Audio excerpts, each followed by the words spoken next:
Welcome to A Magical Life, Health, Wealth and Weight Loss. I'm your host, Magic Barclay, lead practitioner at Holistic Natural Health Australia and #1 best-selling author. In this podcast, I aim to give you practical tips on how to accelerate and sustain your health, increase your financial, spiritual and emotional wealth, and to look at something that haunts many of us needlessly, weight loss. In some episodes, I'll have guests available to give you even more tips, but in others, the floor is yours. Drop us a line at A Magical Life Podcast on Facebook and let me know what you would like to know more about.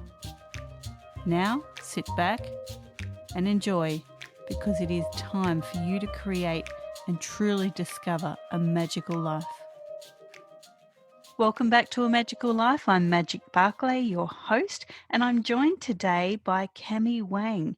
Cammy is a lifelong educator with a highly diverse academic and career background. She earned a Bachelor of Arts in Communication Studies.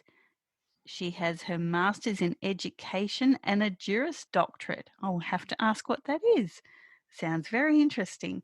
Cammy's broad career interests have given her the opportunity to work in many fields, including education, law, financial services, business, government, entertainment, and hospitality. Her roles as a teacher and education or career counsellor have been deeply rewarding for her in guiding people to find their pathways to success. As a financial strategist and marketing director with the World Financial Group for the past 5 years, Cammy is continuously serving families and small businesses to help them build a solid financial foundation. Since 2016, she has created and delivered a series of financial literacy and college admission seminars to schools, libraries, churches, community centres, and non-for-profit agencies. Welcome, Cammy. Thank you, Magic. How are you today? Great. How are you going? I'm doing wonderfully. Perfect. Now, very diverse background there, Cammy. Yes, I've been busy. That is terrific. Cammy's joining us today from California. What's it like out there at the moment? Well, I think a lot of people would be envious because here in Southern California, United States, it's pretty much around 80 degrees, sunny, few clouds in the blue sky. Cannot complain. That sounds gorgeous. Now, I sent you a few questions and your answers were exhilarating, actually, and very interesting. So I send the same questions to each of my guests, and it's really interesting, listeners, to find everybody's different take on just 3 questions. And Cammy, you've just got so much to offer here. So first of all, what can you tell us about accelerating emotional, spiritual, and physical health? I think that's such an interesting and challenging question because when I look at health, whether it's financial, emotional, physical, spiritual, there's a lot that comes into play with making sure all of them is in balance. So, thinking about accelerating health in all these areas is thinking about how to be able to really come down to how we look at ourselves, how we perceive ourselves, and how we want to live the rest of our life. I think health is the #1 factor that people should consider, because without health, you kind of have a life of which you feel like as though you don't have, let's say, the ability to get to your goals and be able to live the thriving and fulfilling life that you want. Wouldn't you say it's so, Magic? Oh, definitely. The old adage, health is your wealth. I mean, it just sums it up, doesn't it? It really does. So I have a very extensive, and thank you for sharing my background. I do have a very extensive background in different careers and industries. And, even currently working in the financial services industry, that wasn't luck.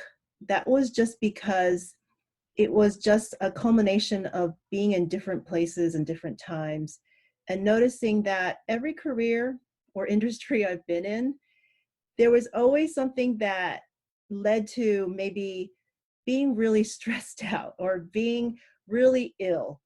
And so when you ask the question about health and accelerating it, well, I spent my whole life trying to pursue even having decent health. I think that's actually a really good point for the listeners. Often we put people on pedestals. We say, well, this business person, woman or man, they've just got it all together. Like they couldn't have had any adversity. And knowing what I do about you, when you started off as a lawyer, you actually found that physically and emotionally draining for your health. Can you just tell people a little bit about the adversity you faced then? Oh, absolutely. And actually, that started my path towards, a long, many, many years, my path towards trying to find better health. When I went through all the schooling, I went to UCLA for my bachelor's. I went to law school right after my bachelor's. And I always thought I would be living a life of a lawyer in court. And I accepted the fact that it would be a very stressful life, but I didn't realize how stressful it was to be until I was already in law school. And when I was in law school around my second year, I already developed some symptoms of illness. And it carried me through all the way until I took the bar exam and started practicing. And when I started practicing, my physical condition just deteriorated. It was the physical, mental, and emotional toil of being in law practice that really took a toll on my entire health, so that even though I was a lawyer practicing, but it was not for a long time, I had to take a leave of absence from practicing the law because I was completely, like I said earlier, deteriorated and completely not able to perform any of my duties. I got so physically ill that I literally had to resign from my law firm. And I told them, I don't know when I'll ever come back. So you might as well find someone else now because there's no knowing how long it will take for me to heal. But at the same time, that was one of the best decisions I had to make. I mean, at that time, it was mandatory that I did that for myself. And it was very difficult because here I am, I spent all my time in law school, hundreds and thousands of dollars of student loan debt. And I thought my career was on its way. And all of a sudden, it takes a turn, a very unexpected turn. And it was emotionally and mentally probably more devastating than even physically. And for a couple years, as I was trying to find any type of, let's say, treatment or even a diagnosis, I kept wondering if all of it was worth it. And yet, all I could do is keep searching the right treatment, the right doctors, the right healing. And wouldn't you know it, I finally did find the right doctor, but it was around the same time that a friend of mine said, while you're trying to figure out what to do with your career, why don't you do something else? Like, how about teaching? And I thought that's an interesting concept because I've always tutored and peer advised students in school, but I never really thought of it as a possible profession. But I entertained the idea. I thought, well, it can't be as, you know, stressful as the practice of law. So I actually turned to teaching my first class in a after school program in ESL. And that was the changing point in my life because that was over 30 years ago. I went from being a lawyer to an educator. And And how did that change feel? Like a lot of women, especially, later in life, we find ourselves almost starting again, whether it's, family wise or professionally. And a lot of people really get stuck on that big change, taking the leap. So, how did that feel for you? I feel I've had two or three times of that throughout my life. That was the first time, and it was so much younger. A lot of my colleagues in the legal field, it's around maybe their late 30s or early 40s that they encounter these thoughts of whether or not they should stay in their profession. In my case, it was more of a necessity because of my health situation. So for me, changing over to education, even though I never thought of it, was a very fluid transition. And I didn't even believe it was happening until I stepped into my first class. And when I just started putting a few words on the board and looking at the small number of students in my class, and they were adult learners from other countries learning basic English, but that was the moment I realized, wow, there's something to be said about the power of being able to teach and influence others.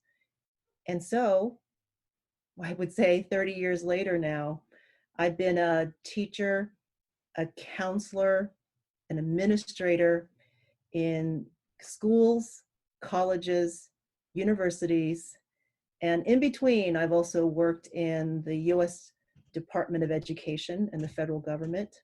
I've worked in companies, I work with nonprofits, and also county organizations. And, all the way through these years of working predominantly as an educator, I've also changed a lot of different jobs and careers.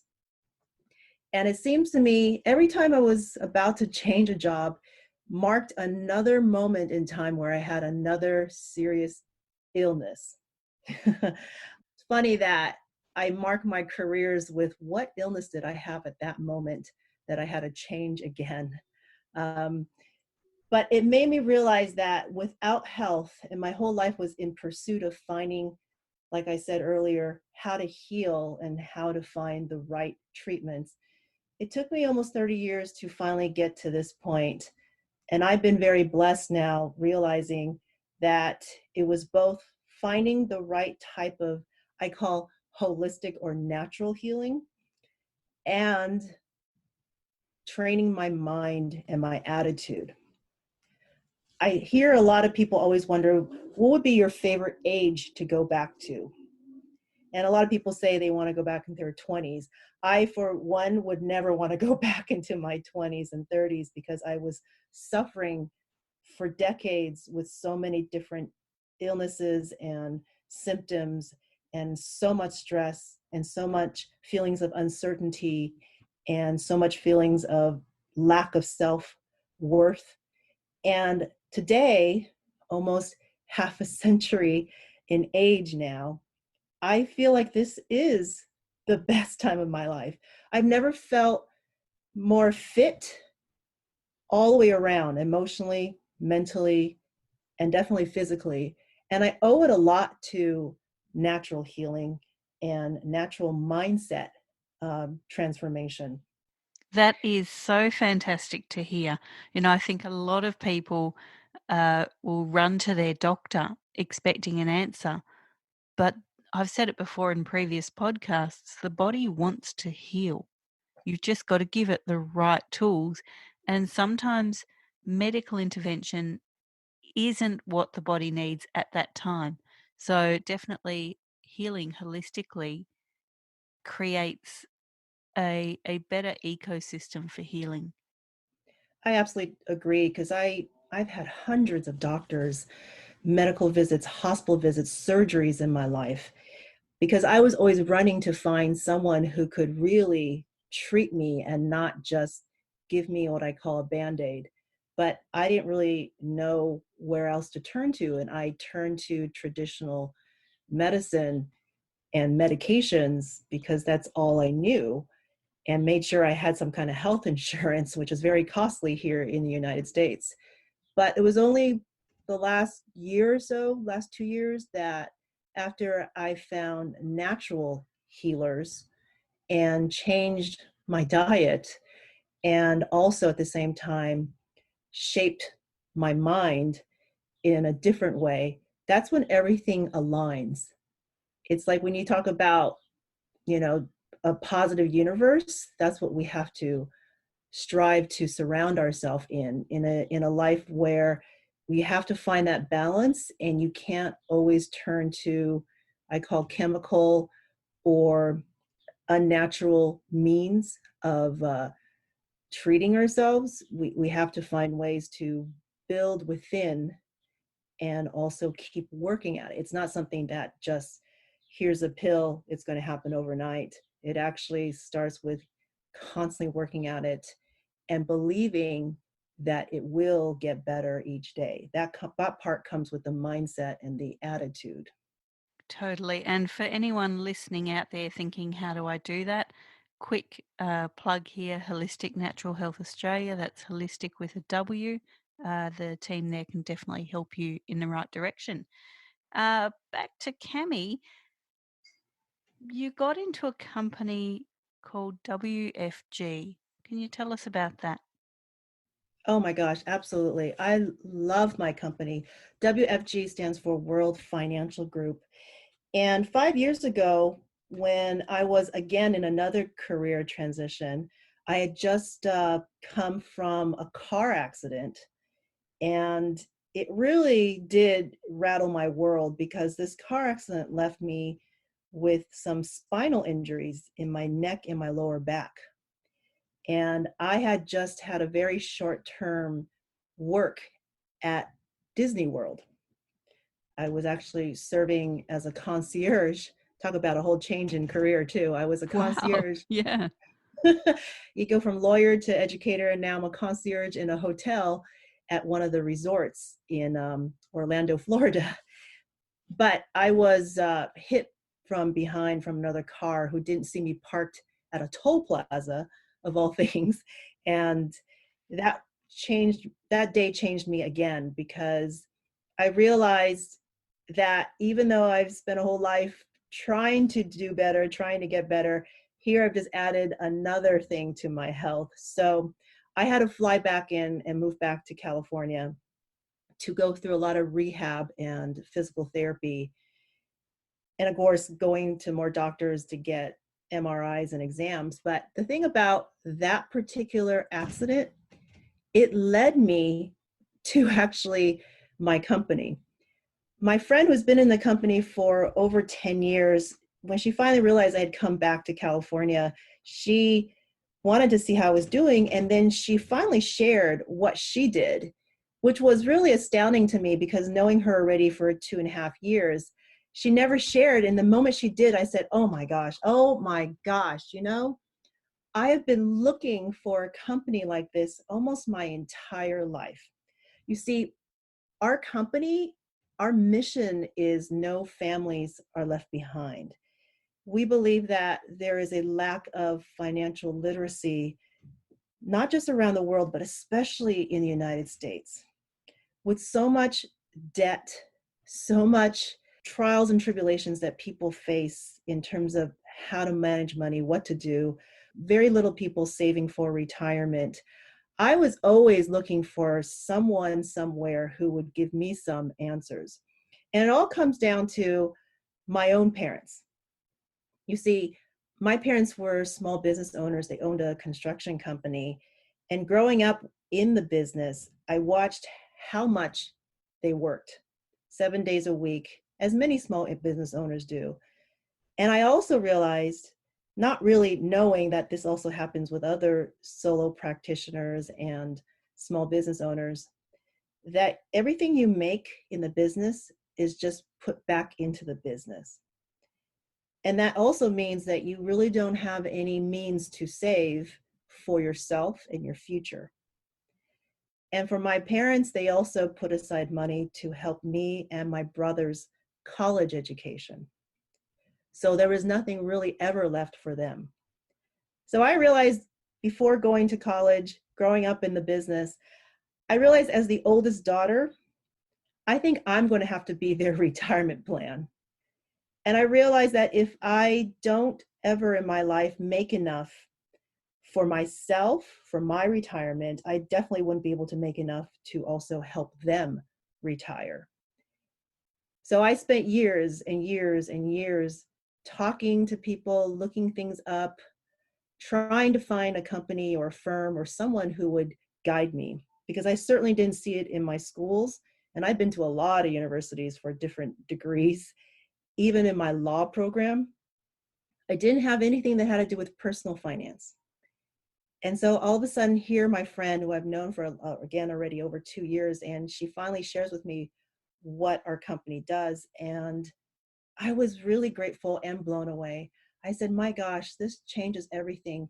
All the answers that I've been searching for my whole life, just to empower myself and my family, you are now showing to me. And I want to learn how to do this. I literally registered, enrolled myself into the company right away, because if for nothing else, it was the educational component that, as an educator, completely drew me. And to this day, it fuels my passion, because we get to go out there and sit in front of individuals, couples, families, businesses, and empower them with the knowledge of financial education and give them the tools in order to succeed. Now, how many people would knock on your door and just say, hey, could I sit down with you and teach you about how money works and teach you like what to do with your money? I mean, no one ever knocked on my parents' doors, not my doors, unless you had, let's say, over $250,000 in assets, which most people in middle class or lower income class would not have. But most of the firms always, if I even knocked on their door, even as a lawyer, they would first check to see if I had that type of net worth or assets. And that's not what my company looks at. We look at everybody else. Like I said, our mission is no families are left behind.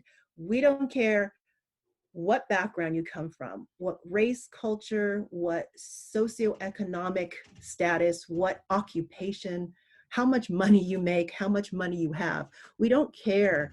We only care about really giving you the education, and then also solutions on how to figure out what you need to do to get to your goals and dreams. I've heard you on Facebook recently talking about teaching financial literacy to people in schools. I think we have to start young, but if we can't, then we need to work on this family by family. Each family's circumstances are different, as you said, and it's finding the right financial education for that family. You're absolutely right. And it is a privilege to be able to take a lot of my education from my company, as well as all my previous experiences and all my different careers, and wrap it all up. So perhaps it gives me a little bit more credibility when I approach schools and churches, libraries, nonprofits. They always want something where someone can come in and just share with them knowledge. And I do it all for free. As a matter of fact, when I sit down with clients, our company does not even charge people for the financial counseling we provide, because we work with over 114 investment companies and over 80 banks. They are of such high reputation, and their partnership with us is so strong that they actually pay us from behind the scenes. So not a single client or not a single audience member when I'm in a seminar are ever going to be charged for anything. And that way it'll give them a peace of mind that I'm not there to sell to them. I'm really just there to educate them. And then if they need to reach out, then I'm available for them. But because of the teaching and counseling background I have, I'm able to take really difficult concepts, or at least what people think would be difficult when it comes to money, debt, inflation, taxes.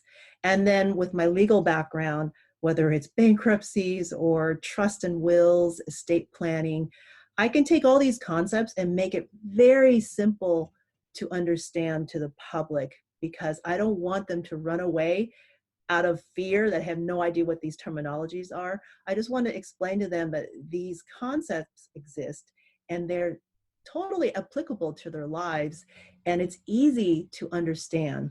And that's the key.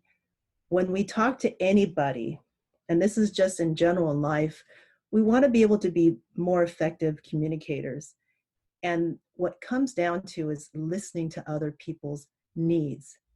And once you understand what their needs are, then you find ways to present them with ideas, concepts that makes it understandable. And once they get it, they get it.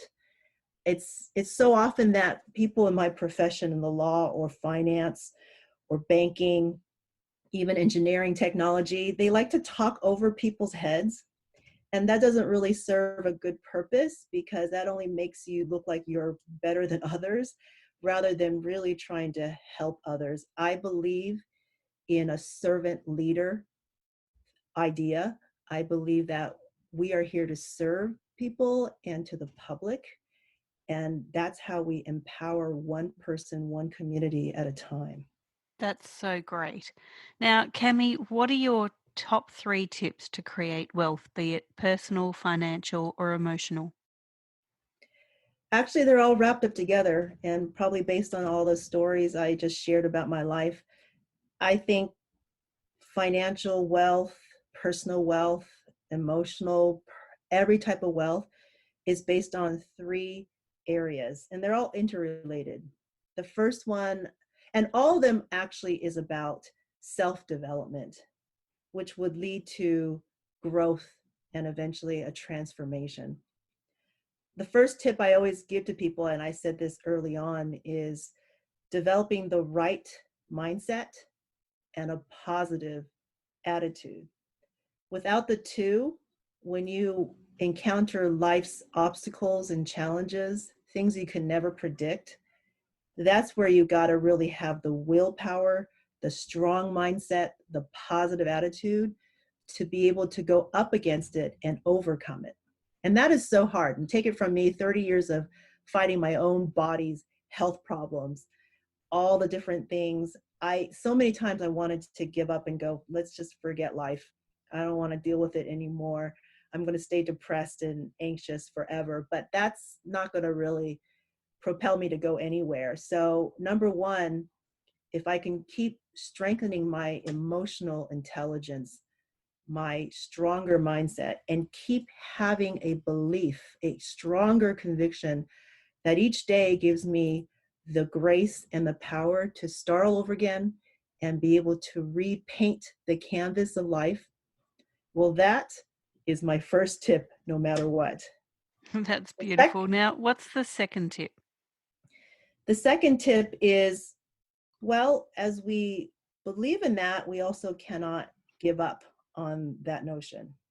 We have to keep striving for it. And the way to do that is to say, let's say, self affirmations every day. You wake up, if you're prayerful or faithful, you say a prayer, you meditate. You look at yourself and you chant, you have on your phone or someone taped up. You just keep telling yourself the great things that you are. That's what I mean by a self affirmation. It doesn't have to be a long list, but you wake up just affirming that life is great, you're great. You just say whatever it is that makes you feel better. And then when you go to sleep at night, you say them again. And along with that, you say what you're grateful for. Because I think too many times we take for granted what life presents us and our own lives. But that alone actually feeds into the growing, more positive mindset. If we literally do self affirmations and gratefulness each day of our lives, we actually change the chemistry in our brain, and we actually have the endorphins moving faster and makes us want to really, really feel like we can tackle every day. So yes, having the conviction, not giving up, and always doing the self-affirmation and statements of gratefulness. That's terrific. And what would be your third tip? Third one is also part of that growth mindset, reading a lot of books. I'm an avid reader, obviously, as an educator, but I also read a lot of positive mindset books. And there's so many out there. There's the 177, mental toughness that Steven Siebold, the author, has written. There are books about money and success and together. And, people like Robert Kiyosaki with Rich Dad, Poor Dad, Tony Robbins with The Master Game. All these types of Think and Grow Rich, Napoleon Hill.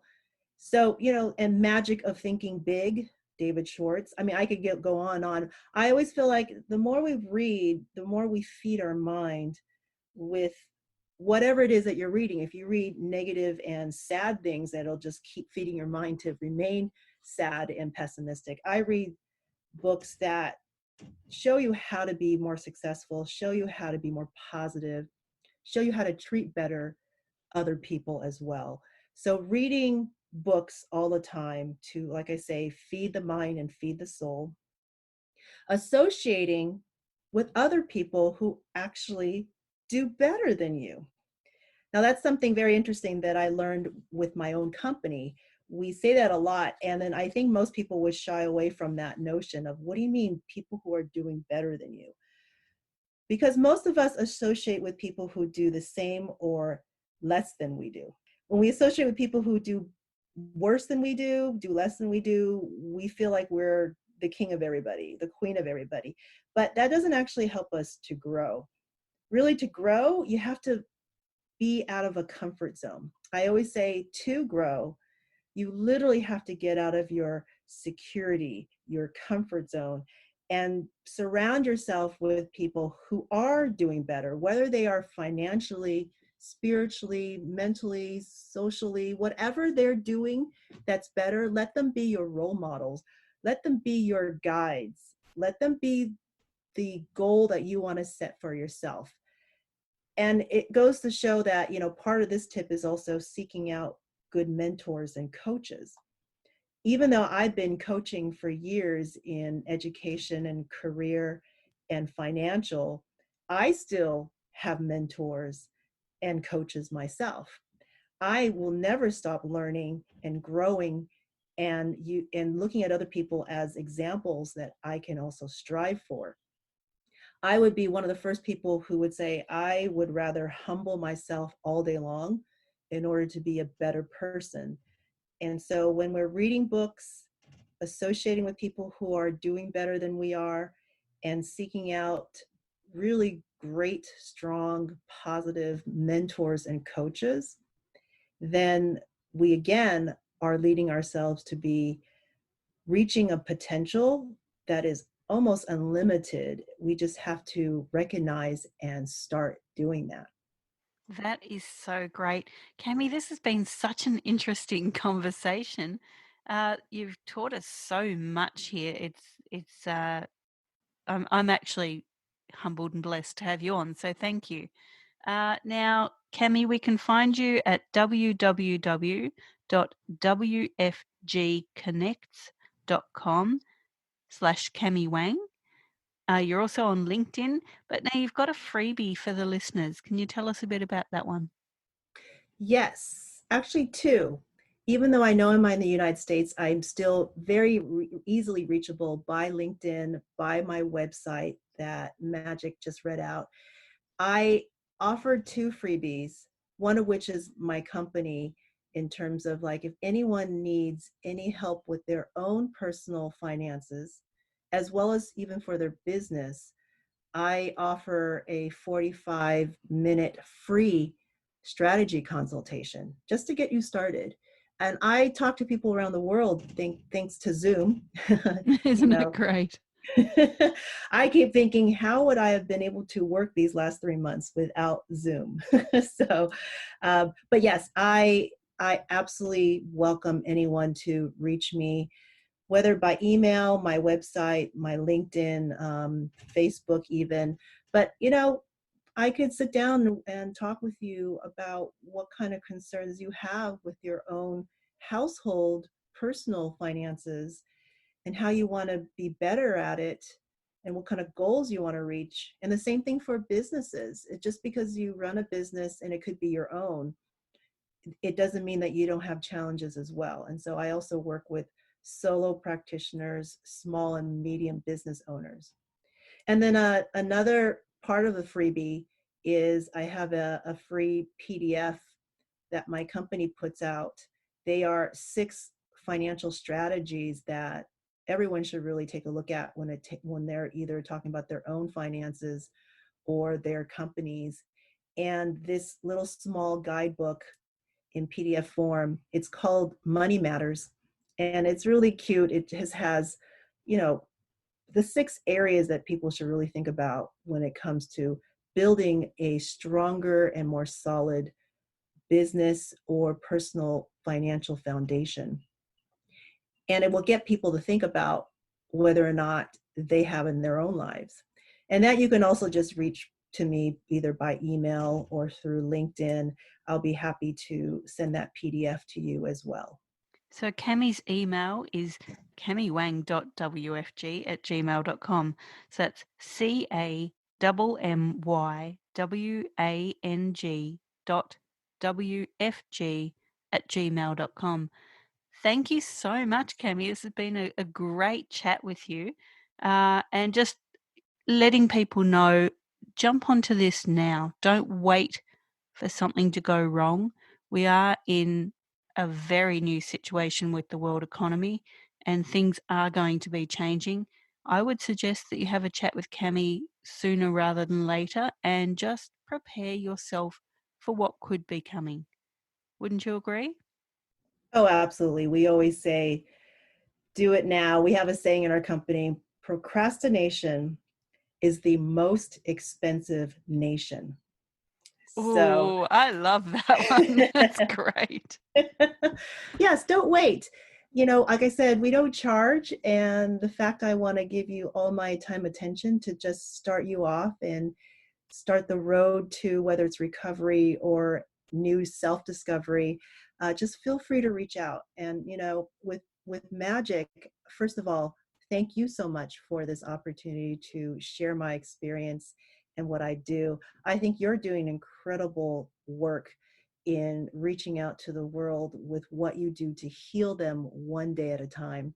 Thank you. And it's Thank you. a privilege and an honor to be able to be one of your speakers today. And I thank you so much. Oh, thank you very much.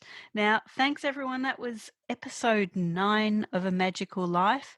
We're going to send you out into the world now to go and create your own magical life.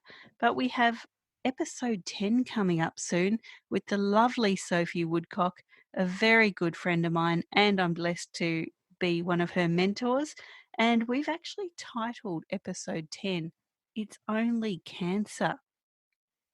I know you're all a bit shocked, right? You'll hear what we both have to say about the big C and why so many people blow it out of proportion. So that's coming up in episode 10. It's Only Cancer. Thank you again, Cammy, for today. We will speak soon. Thank you so much, Magic. Have a wonderful, wonderful day. Thank you. Thanks for listening today. Please subscribe to hear future episodes, leave a review, and share this podcast. You can follow us on Facebook at A Magical Life Podcast or at Holistic Natural Health Australia. That's holistic with a W. You can find us on Instagram at Holistic Natural Health or at www.holisticnaturalhealth.com.au. That's where you'll access all sorts of articles, freebies, and more.